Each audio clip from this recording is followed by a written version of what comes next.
Assalamualaikum warahmatullahi wabarakatuh. Izin memperkenalkan, nama saya Lutfi Hafiz Nugraha dengan NIM 24111911107.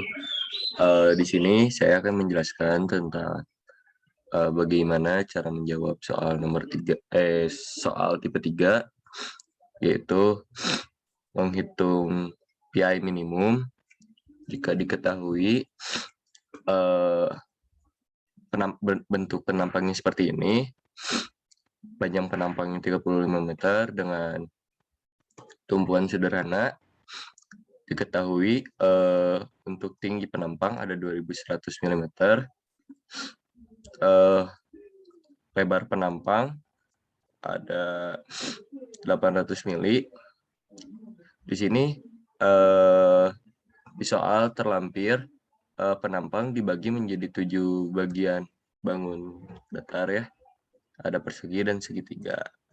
Nah, ini datanya terlampir. Untuk selimut tendonnya tuh 150 mili. Untuk R-nya diasumsikan 0,75 didapat dari soal. Untuk beban super dead load 2 ton per meter. Untuk beban live load 2 meter. Ini L itu panjang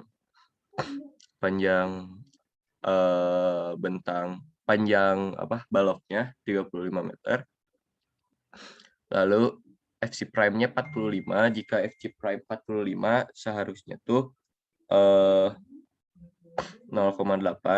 dikali 45, maka didapat hasil dari FCI aksennya harusnya 36 MPa. Masuk ke analisis perhitungan. Jadi yang pertama dilakukan tuh mencari luas dari setiap penampang. Nah, untuk penampang pertama yaitu berbentuk persegi ya. Penampang pertama berbentuk persegi. Nah, untuk luasan persegi yaitu B dikali H. Ini dicontohkan di segmen pertama. Kita lihat B kali H 800 kali 300. Nah, B-nya tuh 800 didapat dari WA. WA-nya tuh 800. H-nya tuh tadi 300. Nah, 300 T merupakan HF1. Jadi 800 dikali 300 didapat 240.000 mm persegi. Itu untuk penampang persegi. Nah, sekarang untuk penampang segitiga. Seperti yang kita ketahui bahwa rumus segitiga itu setengah kali alas kali tinggi. Nah, sama halnya aja seperti yang ada di sini, yaitu B kali H per 2. Nah, di sini dicontohkan pada penampang kedua ya. Penampang kedua merupakan segitiga siku-siku. Nah, untuk B-nya tuh diketahui oleh WA1. WA1 sebesar 300 mili. Dan H-nya tuh HF2. HF2 tuh di sini di data 120 mili. Jadi kita masukkan 300 dikali 120 dibagi 2, didapatlah hasilnya 18.000 mm persegi. Setelah menghitung luas penampang, kita menghitung titik berat dari setiap segmen. Nah, titik berat segmen tuh didapat dari mana? Jadi untuk asumsi saya sendiri, jadi titik berat tuh dihitung dari serat atas. Jadi ini pada contoh mencari titik berat segmen 1. Segmen 1 tuh penampang yang pertama. Nah, penampang pertama berbentuk segitiga. Kita cari titik berat di penampang pertama yaitu bisa dengan HF dikurang 1. HF dibagi 2. HF1 dibagi 2. HF1 dibagi 2. HF1-nya 300 dibagi 2. Maka didapat titik tengahnya berada di sini. Nah, kita plotkan, kita hitung. HF1 dibagi 2. Nah, setelah itu kita menghitung momen inersia. Namun ada beberapa parameter untuk menghitung momen inersia. Kita cari dulu nih titik berat dikali luas penampangnya. Nah, kita contohkan di luas penampang. Di segmen 1 ya, saya sebutnya segmen 1 untuk luas penampang tuh. Untuk luasan pada segmen 1 tuh 240.000 mm persegi. Nah, untuk titik berat pada segmen 1 150, maka A dikali Y pada segmen 1 didapat 36 juta mm pangkat 3. di sini satuannya pangkat 3 untuk A kali Y. Setelah itu menghitung Y bar T, Y bar top ya, Y bar top. Y bar top tuh didapat dengan rumus sigma atau jumlah seluruh A1 dikali Y1 ditambah A2 dikali Y2 seperti itu. Jadi di sini sigma AY dibagi sigma A atau sama dengan dibagi AC. Nah, AC itu sama dengan sigma A. Nah, didapatlah setelah kita hitung sigma Y dapat segini hasilnya dibagi sigma A. Nah, kan tadi sudah menghitung luas penampang ya. Nah, sigma A-nya itu segini, didapat hasilnya 1088,230 mm satuannya untuk satuannya. Di sini kan untuk sigma AY itu satuannya milimeter kubik pangkat 3 ya. Dibagi milimeter persegi, jadi satuannya milimeter. Nah, setelah itu menghitung Y bar bottom. Ini caranya dengan cara mengurangi tinggi penampang dikurangi oleh Y bar top. Diketahui kan tinggi penampangnya tuh 2100 ya, di sini 2100. 2100 dikurangi hasil yang tadi untuk perhitungan Y bar top. Nah, Y bar top jadi hasilnya tuh 11,770 mili. Nah, jika diplot 1088 tuh dari top 1088 kira-kira ada di tengah-tengah ya. Ada di ini 2100 kan, 2100 1088 mungkin ada agak di sebelah sini nih. Nah, itu untuk Y bar. Nah, sekarang kita menghitung R itu jarak. Nah, jarak itu didapat pada, jadi jarak Y bar tadi yang apa namanya tuh Y bar top dikurangi Y, itu tuh titik berat yang tadi dihitung. Nah, itu diabsolutkan karena jarak ya. Jarak tuh nggak ada yang minus. Jadi, tadi Y bar top didapat 1088,230 dikurangi 150 didapat dari yang tadi hasil perhitungan titik berat. Untuk segmen 1 dicontohkannya ya. Didapat 938,230 mili. Lalu menghitung inersia. Menghitung inersia tuh rumusnya seperti biasa. I0 ditambah AR kuadrat. Inersia I0-nya tuh rumusnya ketika penampangnya berbentuk persegi 1/12 BH pangkat 3. Dan ketika penampangnya segitiga, rumusnya jadi 1/36 BH pangkat 3. Nah, kita masukkan nih 1/12 B-nya yang tadi ya segmen pertama dicontohinya. 800 dikali 300 pangkat 3. Ini A-nya tuh didapat dari luasan yang pertama, ini harusnya 240.000 nih. Ini salah ya.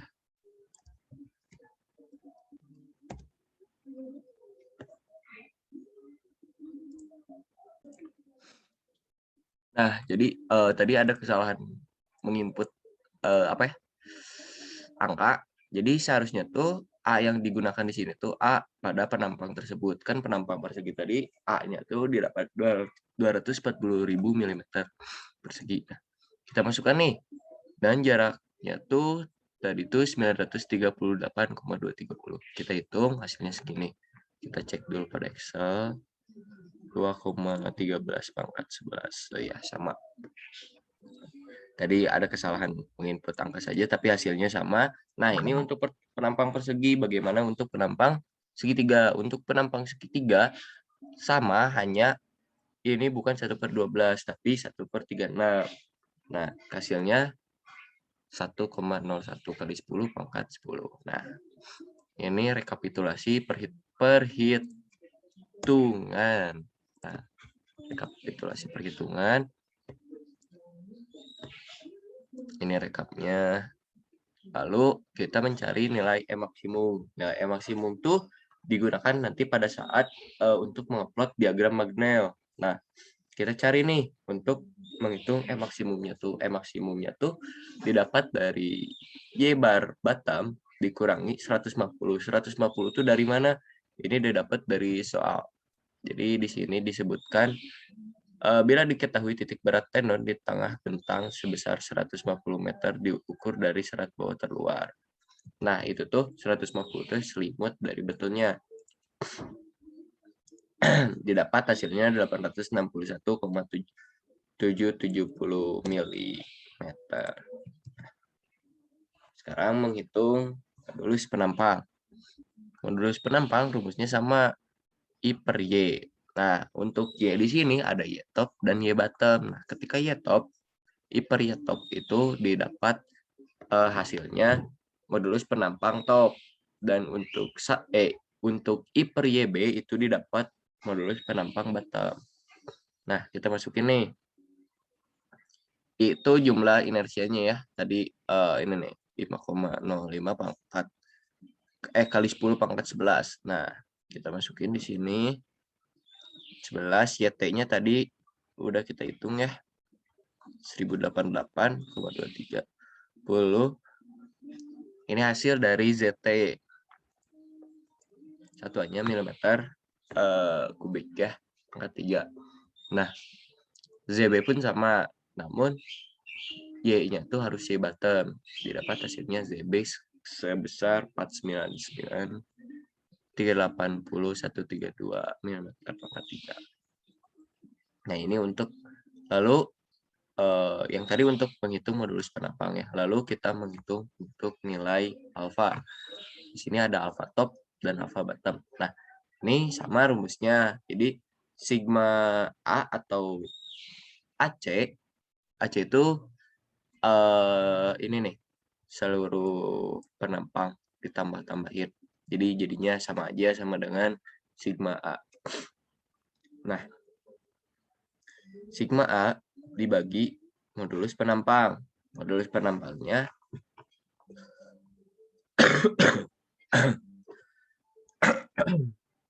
modulus penampangnya top dan bottom. Top untuk alpha top dan bottom untuk alpha bottom. Masukkan angkanya. Ini satuannya milimeter. Pangkat -1 karena untuk sigma A itu satuannya milimeter persegi dan untuk modulus penampang satuannya pangkat 3. Jadi satuan alpha top dan alpha bottom di sini milimeter pangkat -1. Lalu menghitung nilai momen maksimum di tengah bentang. Nah, sebelum itu kita harus menghitung beban akibat beban sendiri. Jadi QBS beban sendiri nih.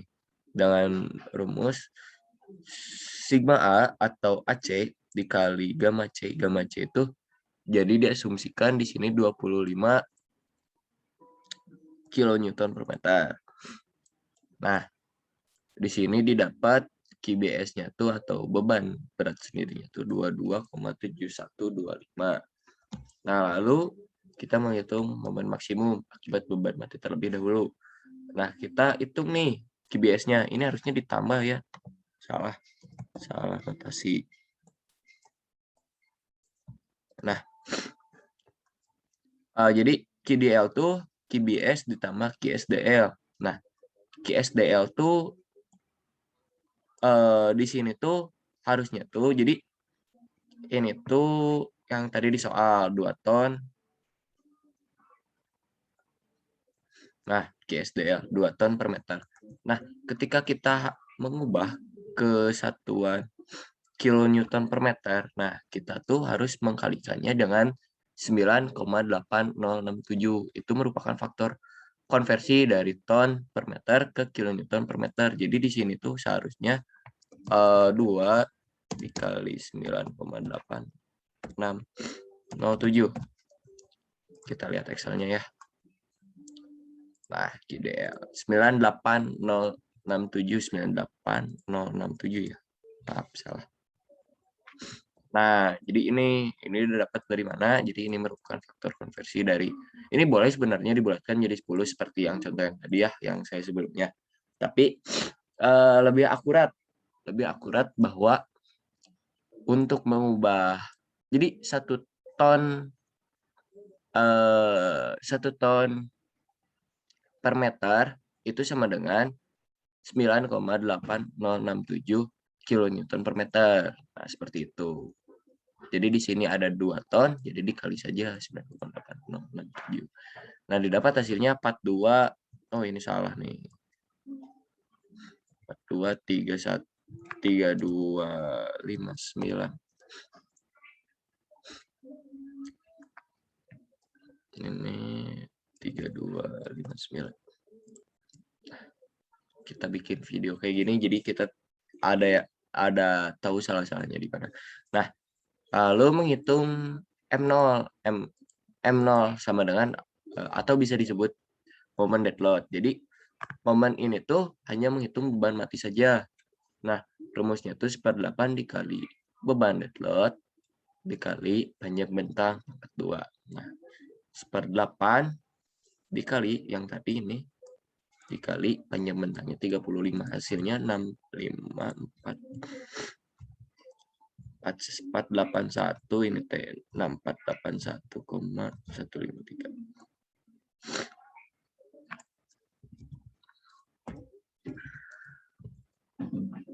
153. Nah, ini nih. Nah, langsung kita menghitung momen maksimum. Momen maksimum tuh sebelum menghitung momennya, kita harus menghitung beban totalnya. Beban total di sini kan ada apa namanya tuh? Ada beban mati dan beban hidup. Nah, jadi untuk menghitung momen maksimum kita tambah dulu bebannya, ada beban net load dan beban live load. Nah, seperti diketahui tadi faktor pengonversi dari ton per meter ke kilonewton per meter itu adalah jika 1 ton per meter 1 ton per meter sama dengan 9,8067 kilonewton per meter. Di sini ada 2 ton per meter, maka dikali faktor konversi yang tadi lalu ditambah dengan hasil ini yang tadi ya. Lalu hasilnya 61,9. Kita samain sama hasil Excel saya. Nah, lalu rumus momen total sama kayak rumus momen dead load yang tadi 1/8 dikali. Ini cuma dikalinya Q total, bukan dikali Q beban mati saja. Nah, dikali panjang bentang. Kita masukkan rumusnya, hasilnya segini. Setelah itu kita menghitung batas tegangan. Nah, batas tegangan di sini saya asumsikan FC prime-nya tuh 45. Nah, untuk F ini harusnya FCI aksen. Nah, seperti ini. Nah, ini tuh FCI aksennya tuh 80% dari FC prime. Nah, maka didapat 36 MPa.